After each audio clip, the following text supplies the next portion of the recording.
crafty friends, Jen Cassell here. So as I had shown in my last video for Scrapdiva, I did this adorable gift box. This is the gift box die, which is a Gable box from Scrapdiva Designs. Such a fun die.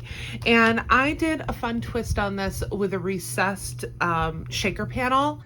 I learned how to do this fun technique from my friend An Pham, the useless crafter.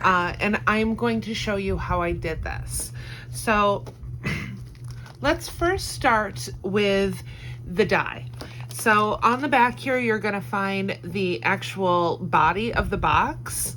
I've cut that out twice, as you can see, and I've already gone through and scored all of the lines as well. This is the one that I used right here for the window on the front, and I did double layer this just to give it a little extra heft. I cut two of the roof panels, and you can see it right here. I cut these apart to create the black and white awning on my box. You're also going to need this stitched background. I cut several times. So I did two of the green cardstock, and these are going to be for the bottom of the box. I wanted to double layer this once again just to give it a little extra heft. This is going to be a really sturdy, nice looking box by the time we're done with it. Now, I also cut it out of two large panels for the front and the back of the box. And then I also did one panel for the interior of the shaker. For the hand cut portion, I did two panels for the side, and I did them right here. And I did them 2 3/8 by 2.5 inches tall. So 2.5 this way, 2 3/8 this way. And then I also cut my recessed panel for the box. This is going to measure 3.5 by 4. On the 3.5 inch side, you are going to score at 1/4 inch. Once again, score at 1/4 inch and 1/2 inch. You want your paper to look like this when it's done. You are also going to want to hand cut a piece of acetate. I cut mine about 3 3/4 by 2 1/4. This is a rough estimate. You could even cut it the full length and width of the box, which is 2.5 by 4, but that's up to you. As you can see, I have already put my pattern paper panels onto my box. I prefer this method of doing it, but it's completely up to you. I glued my pattern panels on before die cutting the center box. So I am going to grab this die from the set, and this is the smallest of the rectangles that are included in the die set. And I'm just going to line it up on here. I am going to use, this is a low tack tape. It's called Mint Tape from scrapbook.com. I am not affiliated with it, but I absolutely love this tape, and it's great for die cutting. So I like to use koala photo paper, and this is what I printed the pattern paper that I'm using on, and I will link it in the description box because this is my favorite photo paper. I printed out, this is the digital collection of Snow and Cocoa, one of my all-time favorite collections. I saw it on the YouTube hop that's for Scrapdiva Designs, and it really made me want to come out and play with it. So I printed a few of the papers on this koala paper, and sometimes if you're using like washi or a regular repositionable adhesive, you can pull up the color from your digital paper. So I like this Mint Tape because it doesn't mess with your color at all, and you can use it to really position your dies on the mat. So I'm gonna run this through my die machine, and I'll be right back. Run it through my die machine. As you can see, my switch cut it pretty perfectly. But if your machine doesn't cut it all the way through, I would just go in with an X-OXO knife and cut all of the remaining pieces. So this is the one that I use. I use an Excel blade, and this is their fine point. I really, really like this. It just makes getting into all of those little edges and curves when things just don't cut quite right a breeze. I absolutely love this. And I do have their full-size model too.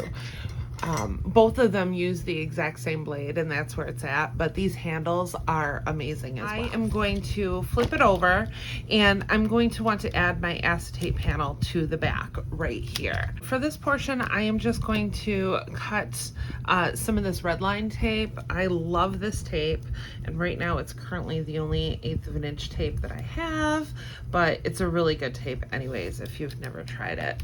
This stuff is amazing. I usually only save it for mini albums and such, but it is just a really great tape. It's so sticky that you kind of need like a hammer and chisel to get it off. So I'm just going all around my panel. So I've taken all my liner strips off, and grab your acetate and being very careful, just apply it on your paper. At this point, the die set does come with this right here.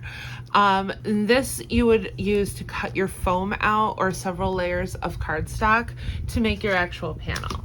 But because this is just a simple square and it's recessed, you don't really need to see it.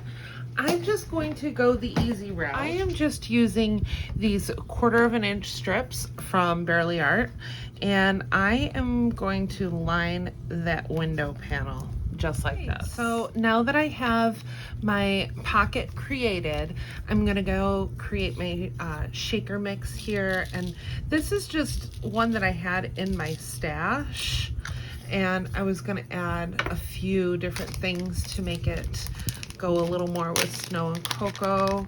I was gonna add these mintish sequins, super pretty. And I did want to go in, since we have a large shaker, like it's pretty deep, so I can go in with some of these beads that I don't get a chance to use very frequently. And I've got some pink snowflakes. These are adorable. Okay, so now that we have our shaker mix completed, I am just going to set this to the side. You'll notice that I did not take off the liner strips for my foam yet. I want to keep those in place just in case it gets jostled or something, nothing comes up on the sticky layer. So we're going to work on our recessed panel. So I've taken the cut piece that we created earlier, and I am just going to glue this panel onto the interior. This is the panel that you're going to see when you look inside to the back of the shaker. So it should fit really nicely in there for you. It's kind of made to size. This background, the large background piece, is the exact same size as your pattern paper piece. This next portion though, I am going to use my red line tape for. I'm gonna put a little tape on this stripe right here. So I'm just gonna lay that down. Now this one, I am gonna give a bit of a haircut to. So I'm just gonna come in here and trim just a little bit off. So I have all of my red line tape on. I have applied it to the top panel here. Now, if you're looking at my panel, this is going to be the top, and then I did 2 layers on the bottom here. I also gave it just a little bit of a haircut. I brought it down not even an 1/8 of an inch, but I wanted it to fit snugly on here without pushing down at all. So I am just going to really press this down, make sure that it's adhered. This is going to be the bottom portion of the box, and this is actually going to go up onto this layer here. So I am just going to line everything up. So now that I have this on, I'm going to flip it back over, and I'm going to take these liner pieces off my shaker panel. So while I have this open, I am going to go in with a little chipboard piece that I have from the collection. And then I also did this cute little bear from the digital ephemera, and I'm gonna put him on like right here. Now that I have my little pieces in place, I'm going to very carefully pull it forward, and I want to make sure that it's coming down nice and even on this side. I'm really pressing that down, activating that adhesive on the foam, and give it in a nice edge. Same thing here. We have our hidden panel, and here's our shaker. So stinking cute, right? So cute. Okay, so I'm going to add this to my front while it's still flat. So here's my shaker panel. So stinking cute. I love this. And look at this back piece. So right now you can see the foam, but don't worry, we're gonna be covering that up in just a sec. And this one, obviously it's gonna bring it forward right here. So, and we're not gonna take this off until we're ready to add the bottom panel. I'm gonna come over here and I am going to add my panels together. Really take the time to make sure that this is nice and adhered before moving on to the next layer. I'm gonna flip it over, and I am going to add my first bottom panel. So I've got one of these green layers cut. I am going to add it right here underneath my recessed panel. So I am going to grab my Barely Art glue and add a nice layer to it. I'm gonna line that panel right up there. Now I'm gonna pull this liner piece off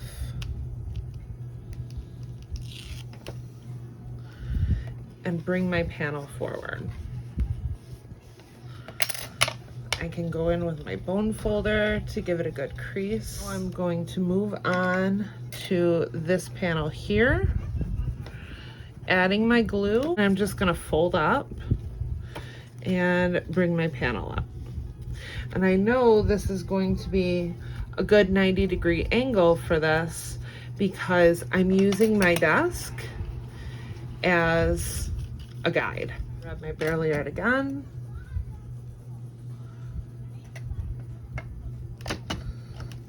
And I'm gonna fold over again.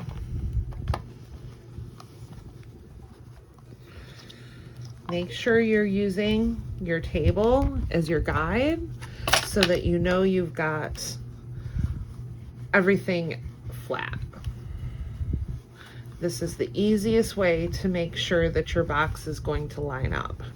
And you can even bring it over and press down once you've kind of got it a little more tacky to add even more pressure. My last panel, I'm going to add glue to both this and this. So now that I've got that panel glued on, I'm going to grab that extra panel that I cut and just adhere it to the bottom just to give it a little added stability. We have our recessed panel box, so cute. I've got my added bottom on there, and of course to pop the sides in like this to hook, and you've got yourself a box. All right, so let's get started on making our awning. So essentially all I did to do the stripe pattern of this is cut it into individual strips and glue one on top of the other. So I'm going to use the mint as my base, and then I am just going to cut apart the pink glitter paper. Now, this is my favorite pink glitter paper. I got it on Amazon, and it is so much lighter than typical glitter paper that we use.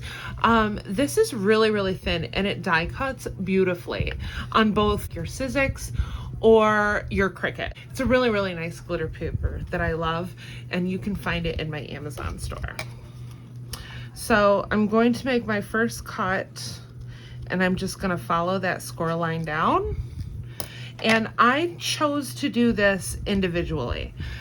You could cut the whole thing all at once, but I found that things got a little stickier that way. I kind of lost track of my pieces, and these are not perfectly symmetrical. You have to use the right piece. So I'm just going to throw that one away since I'm not using it. And then I'm gonna cut the next. Okay, so I have my awning finished.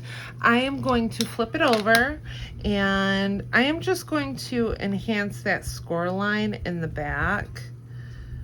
Just make sure everything is properly lined up and give it a good score so that you can easily, now that it's double layered, it won't want to score as easily, but if you just reinforce that score line, it'll look really good. I'm gonna come over here to my box and glue it on just like that. All right, so here's my box. Oh, it's so cute. So I pulled out a few things from my stash to decorate. I am gonna go through with you the Scrapdiva dies that I'm using. So these are the candy cane numbers. So this die set right here, and it's got 0 through 9 in it. And then I also used the snowflake straw bag topper. Now I did not use the actual snowflakes. I just did the Marion Bright sentiment, and you can see that here. So cute, right? Goes with snow and cocoa very, very well. And then I also did the double loop scallop bow.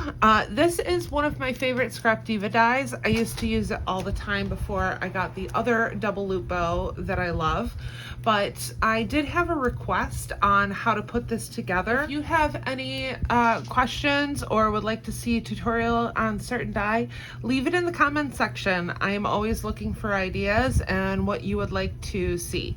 So I am using the smaller bow from this, and I've already put together part of the die before I decided to do the tutorial on it. So what I've done is cut the main body of the loop out of glitter paper. Even though it's really thin, it's going to make a great base to this. And then I've cut out my pattern paper layer, and I've also cut out a second pattern paper layer, and I put it on the interior. I've also cut the glitter paper out of the scalloped background, and I did double layer this one just so you could see the pink glitter at the bottom, because I think you might be able to see this when I'm done.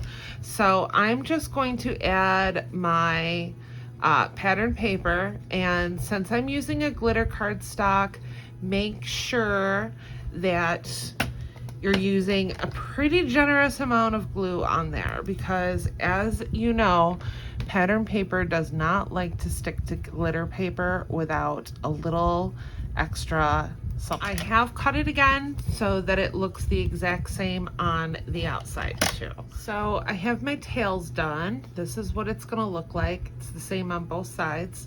It's super thick and sturdy now that I've done 4 layers. So I'm gonna go in with my bone folder, and I want this blue paper on the outside.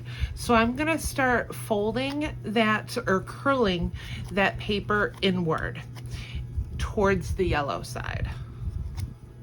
Also already glued together, this is the bow center, and I just used the thinner of the two. It comes with this large one here and this thin one. I just used the small one. So now that I have my edges curled, I'm gonna bring my hot glue gun over, and I'm just gonna put a little dot of glue right on that first scallop. And I'm going to line the second scallop up to make my bow, just like that, okay? So that's what you should have. Let me focus. Okay? Now I'm going to bring my next one. I've added a little bit of glue, and I'm just going to match up that second scallop.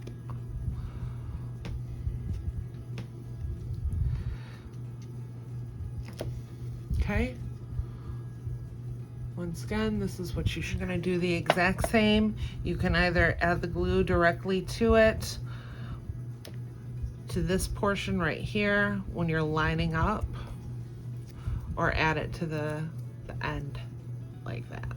So that's what you should have at this point. Once the glue is set, I'm just gonna add a tiny bit of hot glue to this portion here and make sure that my bow is lining up.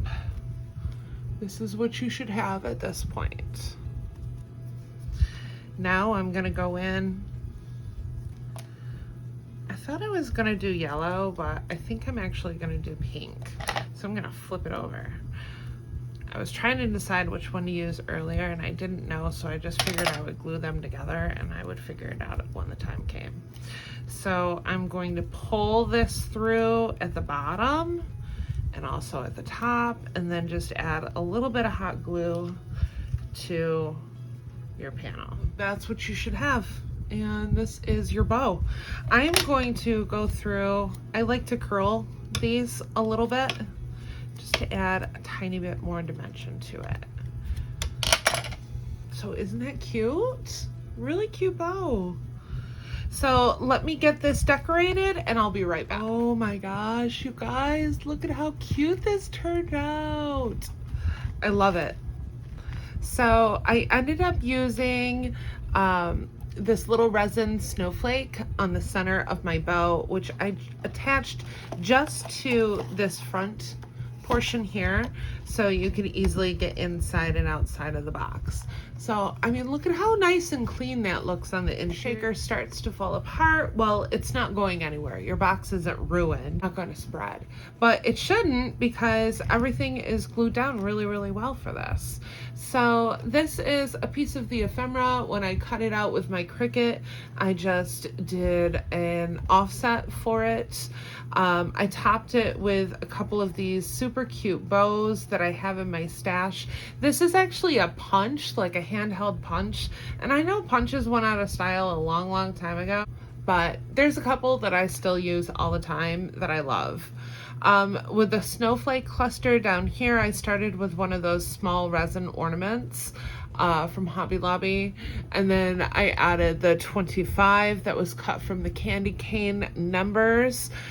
This is one of the new flowers that just came out at Scrapdiva Designs. I did show these in my August DT reveal. And then I just did some ephemera pieces that I cut out, as well as a few jemmies around. So I hope you like this tutorial. It started as this, so you can see how versatile this die really is. And I'm thinking about maybe even doing a fall one too, because it's a really fun die to play with. I really like the recessed panel portion to it. If you try my tutorial, I'd love to see what you create. And like I said earlier, if there's any questions or you want to see some specific dies being used, let me know in the comments section. You can use my coupon code GEN10 for 10% off your purchase, and I do have an affiliate link with Scrapdiva Designs that I will leave in the description box. I do get a small kickback when you use my affiliate link, so I'd be really happy if you did. And if you like this video, don't forget to give it a thumbs up and click that subscribe button for more crafty content. I'll see you in the next crafty video. Bye!